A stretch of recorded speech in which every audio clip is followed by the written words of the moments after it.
Movie के starting में हम जेसॉफ नाम के एक प्रोफेसर को देखते हैं जो अपनी गाड़ी में जुड़े हुए कुछ डॉगीज की फोटोज देख रहा है कि तभी वहाँ एक ट्रक आके रुकता है और ट्रक ड्राइवर जल्दी से सुसु करने के लिए जंगल साइड चला जाता है। तभी प्रोफेसर जोसेफ गाड़ी से बाहर निकल के अपनी गन से उस ट्रक ड्राइवर का निशाना लगाता है। इसके बाद सीन शिफ्ट होता है और हम दो लड़कियां जैनी और लिंडास को देखती हैं जो रात के समय जंगल के रास्ते से एक पार्टी में जा रही हैं, पर तभी रास्ते में इनकी गाड़ी का टायर पंचर हो जाता है। अब ये लोग हेल्प के लिए किसी को कॉल करते हैं, लेकिन इनके फोन में तो नेटवर्क ही नहीं आ रहे थे और ये घना डरावना जंगल होता है, इसलिए ये लोग डर के मारे अपनी गाड़ी में बैठ जाती हैं कि तभी वहाँ से एक बूढ़े आदमी की गाड़ी निकलती है और ये लोग उससे हेल्प मांगने की कोशिश करते हैं, पर वो आदमी क्रीपी नजर से इनकी तरफ देख रहा था, इसलिए ये लोग थोड़ा डर जाते हैं और अपनी गाड़ी का शीशा ऊपर कर लेते हैं और उसे जाने के लिए बोलते हैं। अब इन्हें बैठे बैठे यहाँ 5-6 घंटे हो चुके थे, इसलिए ये लोग अपनी गाड़ी से बाहर निकल के जंगल की साइड जाने लगती हैं कि तभी इन्हें वहाँ एक घर दिखाई देता है। तो ये लोग उस घर पे पहुँच जाते हैं, लेकिन रास्ते में बारिश होने के कारण ये दोनों पूरी भीग जाती हैं। अब बेल बजाने पे घर का गेट खुलता है और हम देखते हैं कि ये वही प्रोफेसर जोसेफ है जिसने ट्रक ड्राइवर पे गन तानी थी। खैर ये दोनों लड़कियां जोसेफ को अपनी प्रॉब्लम बताती हैं और बोलते हैं प्लीज सर कार सर्विस को हमारे लिए एक कॉल कर दीजिए। अब प्रोफेसर देखता है कि लड़कियां दोनों हॉट हैं और अकेली हैं, इसलिए वो उन्हें अंदर आने देता है। इसके बाद जोसेफ जैनी और लिंडा से उनके बारे में पूछता है तो वो बताती है कि हम न्यूयॉर्क सिटी से हैं, यहाँ जर्मनी तो बस हम घूमने के लिए आए हैं। इसके बाद वो उठ के किचन में पानी लेने के लिए जाता है, साथ ही वो एक कॉल भी कर रहा होता है जिससे लिंडा को लगता है कि वो हमारे लिए कार सर्विस वाले को फोन कर रहे होंगे, लेकिन वो उस पानी में कोई दवाई मिला देता है जिसे लिंडा सारा पी जाती है, लेकिन जैनी से वो ग्लास गलती से गिर जाता है और ये देख के प्रोफेसर इन दोनों पे चिल्ला उठता है जैसे कि उसका कोई प्लान बर्बाद हो गया हो और पानी को साफ करने के लिए टॉवल लेने चला जाता है। वहाँ जाके वो एक बेहोशी वाला इंजेक्शन भरता है और यहाँ लिंडा को बेहोशी जैसी हालत होने लगती है और वो कुछ ही देर में बेहोश हो भी जाती है क्योंकि उस दवाई ने अपना काम कर दिया था।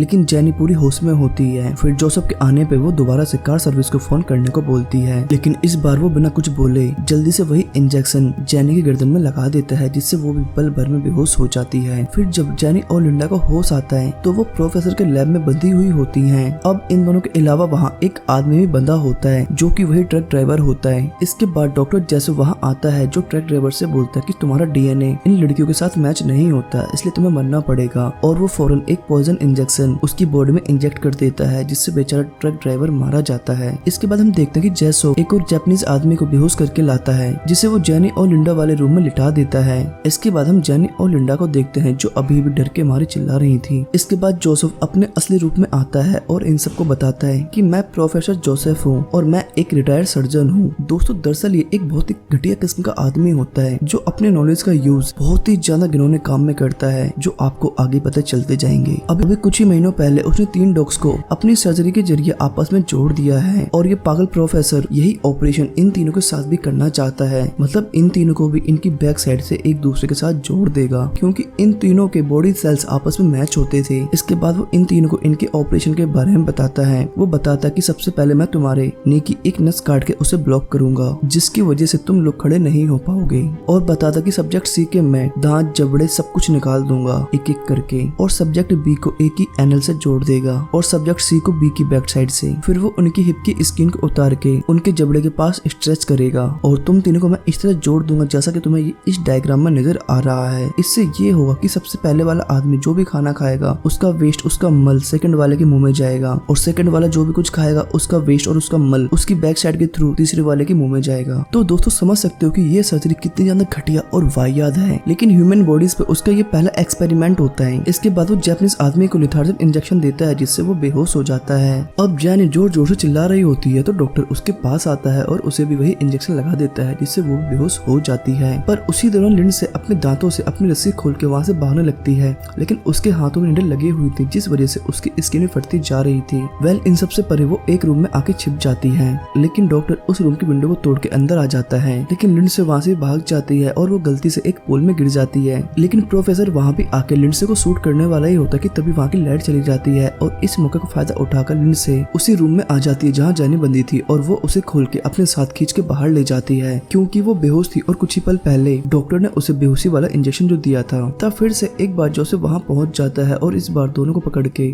वापस से लाके वहीं बांध देता है। फिर वो उनका ऑपरेशन शुरू कर देता है जिसमें सबसे पहले वो इन तीनों के घुटने के नस को काट के ब्लॉक करता है, फिर वो उनके दांतों को, इसके बाद वो एक मार्कर से सबकी बॉडी पे निशान लगाता है। इसके बाद वो उनकी बैक साइड और चेहरे की स्किन निकालता है और अंदर से मास्क भी निकाल देता है ताकि इन दोनों के बैक और मुंह को एक साइड जोड़ा जा सके। पर एक्सपेरिमेंट काफी महीनों तक चलता है। इसके बाद हमें कुछ महीनों बाद का सीन दिखाया जाता है जहाँ प्रोफेसर ड्रिंक कर रहा होता है और इसके सामने इसका बनाया हुआ ह्यूमन सेंटीपाइड होता है और इन तीनों की चोटें अभी ठीक से सही भी नहीं हुई थी, लेकिन प्रोफेसर जबरदस्ती इन तीनों को खड़ा करने की कोशिश करता है। वेल ये तीनों अब एक दूसरे से जुड़ चुके थे, मतलब जो भी कुछ जापानीज आदमी खाएगा उसका मल, उसका गंद उसकी बैग से निकल के लिंडस के मुंह में जाएगा और उसका गंद बचा हुआ वो जैनी के मुंह में जाएगा। तो दोस्तों सोच सकते हो कि ये कितना घटिया ह्यूमन सेंटीपाइड है। वो डॉक्टर इनको एक पिंजरे में रखता है और उनके साथ बिल्कुल जानवर जैसा बिहेव करता है और वो जापानीज को खाना भी ऐसे ही डालता था जैसे कि किसी डॉग को, और उसे खाना भी वैसे ही पड़ता था। अब वो डॉक्टर इन तीनों को चलाने के लिए बाहर लेके आता है जहाँ उस जापानीज आदमी को वॉशरूम जाने की जरूरत होती है, लेकिन वो नहीं जा पाता, जिस वजह से उसका सारा ह्यूमन वेस्ट लिंडसे के मुंह में चला जाता है और अब मजबूरन लिंडसे को वो सब निगलना पड़ा क्योंकि उसका मुंह उस जापानीज आदमी के एनल से स्ट्रेच जो हो चुका था।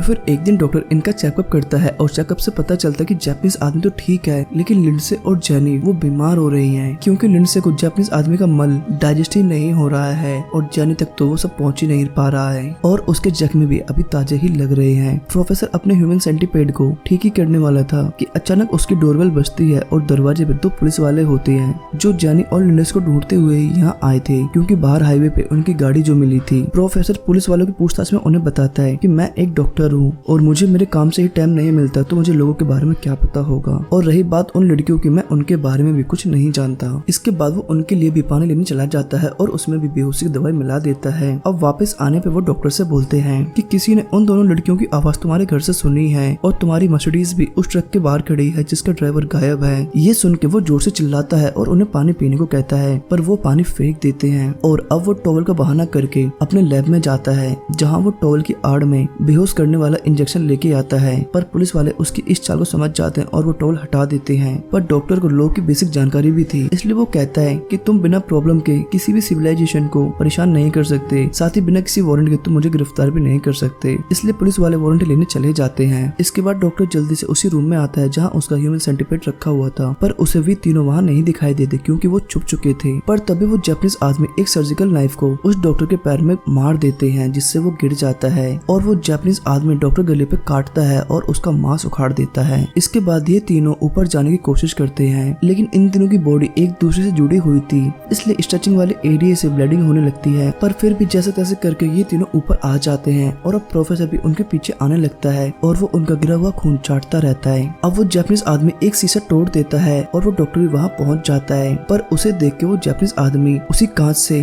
अपनी गर्दन की नस काट देता है और वहीं पे मर जाता है। इतने में ही वो पुलिस ऑफिसर्स भी वहाँ पहुँच जाते हैं, लेकिन उन्हें वहाँ कोई नजर नहीं आता। तभी वे लोग उसकी लैब में पहुँच जाते हैं, लेकिन वहाँ भी कोई मौजूद नहीं होता। लेकिन उनमें से एक पुलिस ऑफिसर को उस ड्रग का नशा होना शुरू हो जाता है जो डॉक्टर ने उन्हें पानी में दिया था, पर दूसरा ऑफिसर उन्हें ढूंढता रहता है और वो तीनों इन्हें मिल जाते हैं और इनकी हालत को देख के वो भी हैरान हो जाता है। इसके बाद वो डॉक्टर को अरेस्ट करने के लिए उसे ढूंढते हुए उसके पास जाता है जो कि एक पुल पे बैठा होता है जहाँ उसका दूसरा पुलिस ऑफिसर भी मरा हुआ होता है। अब वो डॉक्टर इस पुलिस ऑफिसर को भी गोली मार देता है, लेकिन मरते मरते ये पुलिस ऑफिसर डॉक्टर को भी गोली मार देता है जिससे वो भी मर जाता है। अब इस तरह वहाँ ह्यूमन सेंटीपेड के अलावा कुछ नहीं बचता। तो दोस्तों आप लोग ऐसे डॉक्टर के बारे में क्या सोचते हो? कमेंट योर आंसर, हम आप सभी के आंसर को जरूर पढ़ेंगे। So thanks for watching.